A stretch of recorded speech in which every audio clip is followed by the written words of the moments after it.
எனக்கு ஏற்பட்ட ஆபத்துக்கு காரணம் யாருன்னு தெரியும். உங்க ஃபேவரட் சீரியல்ஸ் இனி டிவிக்கு முன்பே சன் நெக்ஸ்ட் ஆப்ல. அத நான் தாங்கிதானே ஆகணும். தாங்கிட்டு போறேன் விடு. இல்லம்மா, அப்படி இல்ல நான் வர விட மாட்டேமா. எனக்கு என்ன புது டவுட்னா, ஒருவேளை அவ அப்பா அம்மா திட்டுவாங்கன்னு பயந்து பேசாம இருக்கா, அது ஓகே. ஆனா நம்ம கிட்ட ஃபேமிலி போட்டோவை காட்டுறதுக்கு என்ன ப்ராப்ளம் அவளுக்கு? நம்ம எல்லாருமே அவளை மொபைல்ல போட்டோவை காட்ட சொன்னோம். ஆனா அவ தயங்கறா. கடைசி வரைக்கும் காட்டவே இல்லையம்மா. இப்பதான்டா அபி நீ ஏன் வழிக்கு வர.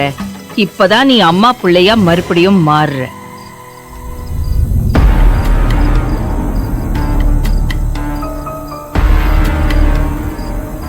அபி, அதுக்காக நீ அவசரப்பட்டு எந்த முடிவுக்கும் வந்துராதப்பா. நான் இப்பவும் சொல்றேன்டா, தேவி தப்பானவ.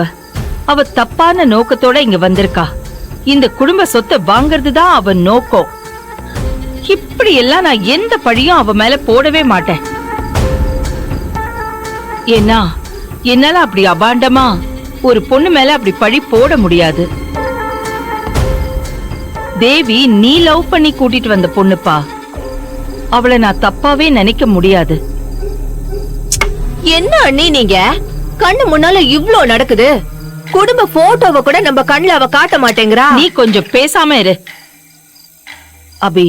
ஆனா ஒரு விஷயம் அபி, தேவி யாரு, அவ ஃபேமிலி பேக்ரவுண்ட் என்ன, அப்பா அம்மா யாரு, அவ குடும்பத்துல எத்தனை பேர் இருக்காங்க, இந்த பேசிக் டீடைல்ஸ் கூட நமக்கு தெரியலனா அது எப்படி அபி? அது தப்பு இல்லையா? நீயும் தேவியும் முறையா ஒரு வாழ்க்கைய ஆரம்பிக்க போறீங்க. எந்த தைரியத்துல நான் கண்ணுக்கு கண்ணா பாசத்தை ஊட்டி வளர்த்த என் புள்ளைய அவ கையில ஒப்படைப்பேன் அபி. மனசுக்கு கஷ்டமா இருக்கு. என் உசுருடா. ஐயோ அண்ணி, உங்க கஷ்டம் அபிக்கு புரியுது. ஆனா அவளுக்கு தான் புரியவே மாட்டேங்குது. ஒரு வாரமா நீங்க அவகிட்ட அவ குடும்பத்தை பத்தி கேட்டுக்கிட்டே தான் இருக்கீங்க. கொஞ்சமாவது அசைஞ்சு கொடுக்கறாளா? அதான் அத்தை, எனக்கும் புரியவே இல்லை. நான் இப்பவும் சொல்றேன் அபி, அவ குடும்பத்தை பத்தின எந்த விஷயத்தையும் அவ சொல்ல மாட்டா. அதுல ஏதோ பெரிய ரகசியம் இருக்கு. அவ இந்த குடும்ப சொத்துக்கு ஆசைப்பட்டு பணம் பறிக்கதான் இங்க வந்திருக்கா.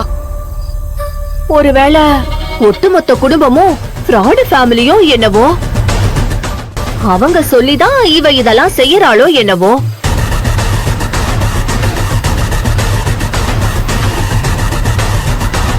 அபி, இத பாரு, நீ அவகிட்ட கொஞ்சம் ஜாக்கிரதையா இரு.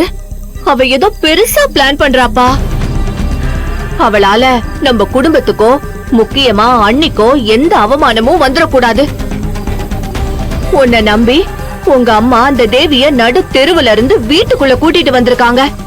அவளை நம்பி உங்க அம்மாவ வீட்டுக்குள்ள இருந்து நடு தெருவுக்கு கூட்டிட்டு போயிடாதப்பா. தயவு செஞ்சு யோசிச்சு ஒரு நல்ல முடிவா எடுப்பா.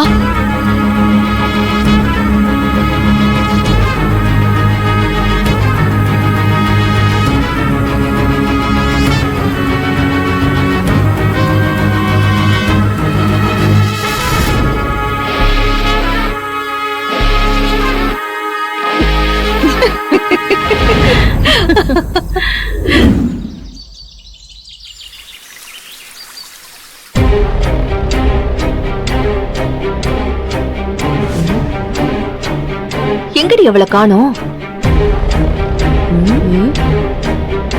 யாரம்மா தேடுற? அதாண்டி, காணாதத கண்ட மாதிரி அபி கொண்டு வந்த நத்தையில் முத்து. அந்த முத்த காணுமே. அவளா? மா, அவ வரா பாரு. ஏய், இங்க வா. எங்க போய் மொட்டை மாடியில ஜாலியா ஊரை சுத்திட்டு வர? ஏய், சொல்லுடி, என்ன லுக்கு? ஏங்க, என்ன பார்த்தா ஜாலியா மொட்டை மாடியில இருந்து போற மாதிரியா தெரியுது? வெயில் நல்லா மண்டைய பொளக்குது. துவைச்ச துணியெல்லாம் காய போட்டு வரேங்க. மா, என்னம்மா இவ வாய்க்கு வாய் பேசுறா? வாடி. ஏய், இருக்கிறதே ஒரு புடவை ஒரு ஜாக்கெட். அதுக்கு இவ்ளோ பெரிய பக்கெட்டை தூக்கிட்டு போய் 2 வண்டி துணியை காய போட்ட மாதிரி ஓவரா விட கொடுக்குற. ஏங்க, என்ன வேணும் உங்களுக்கு? ஏய், சும்மா தண்டத்துக்கு தானே இந்த வீட்டை சுத்தி சுத்தி வர. இந்த அப்படி இந்த லிஸ்ட புடி. ஏய் புடின்றல.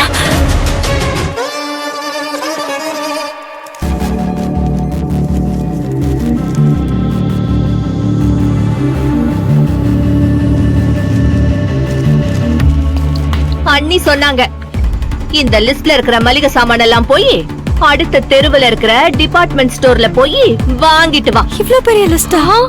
வயிறார சாப்பிடுறவங்க மேலே கண்ணு போடுறியா நீ? இரு, நான் உன் அத்தை கிட்ட போய் சொல்றேன். ஐயோ வேண்டாம். இந்த லிஸ்ட கொடுத்துட்டு வந்தா மட்டும் போதுமா? டெலிவரி? ஏய், உன் டெலிவரிக்கு தான் இன்னும் 6 மாசம் இருக்கே. அதுக்காக இப்பல இருந்தே வேலை செய்ய மாட்டேன்னு சொல்றியா? என்னங்க, நான் எதை பேசினாலும் நீங்க தப்பாவே எடுத்துக்கிறீங்க. ஓ, அப்போ நாங்க தான் தப்பானவங்கன்னு நீ சொல்லிட்டு இருக்கியா? நான் அப்படியெல்லாம் சொல்லலைங்க. மல்லிகை சாமான்களை அவங்களே டெலிவரி பண்ணுவாங்களான்னு தான் கேட்டேன். அந்த கடைக்காரன் என்ன உனக்கு மாமனா மச்சானா இல்ல சொந்தக்காரனா? அவரே வந்து டெலிவரி பண்றதுக்கு நம்ம தான் போய் வாங்கிட்டு வரணும். அவன் ரொம்ப பிஸியானவன். 1 வாரம் கழிச்சு தான் டெலிவரி தருவான். அது வரைக்கும்லாம் தாங்காது. நீயே போய் வாங்கிட்டு வந்துரு. அதல்ல, நிறைய பொருள் இருக்கு. இது எல்லாத்தையும் நான் எப்படி தூக்கிட்டு வர முடியும்? எல்லாம் தூக்கலாம். பக்காவா ஸ்கெட்ச போட்டு செல்வநாயகி பையனையே தொக்கா தூக்குனவதானே நீயே. இதெல்லாம் உனக்கு என்ன ஒரு வெயிட்டா? தாராளமா தூக்கிட்டு வரலாம். உன் மண்டையில இருக்கிறத கொஞ்சம் இறக்கி வெய்யு. வெயிட் எல்லாம் தானா குறையும். பணம்? ஏய், இந்த வீடுன்னு சொல்லு, அதெல்லாம் கணக்குல வச்சுப்பாங்க. ஓ,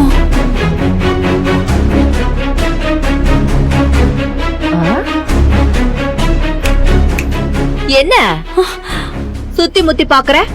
உன் உதவிக்கு மத்த காக்கா காக்கான்னு கத்திட்டு வருதான்னு பாக்குறியா? அதெல்லாம் வராது. அது வெளியே போயிருக்கு. போ, இப்ப கிளம்பு. சரி, நான் உள்ள போயிட்டு அப்புறம் போறேன். வா.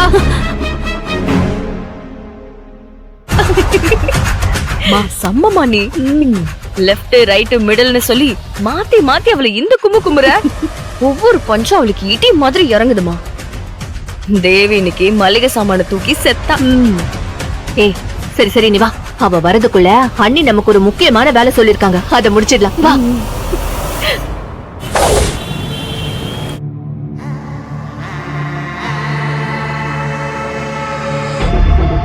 பார்வதிக்கா,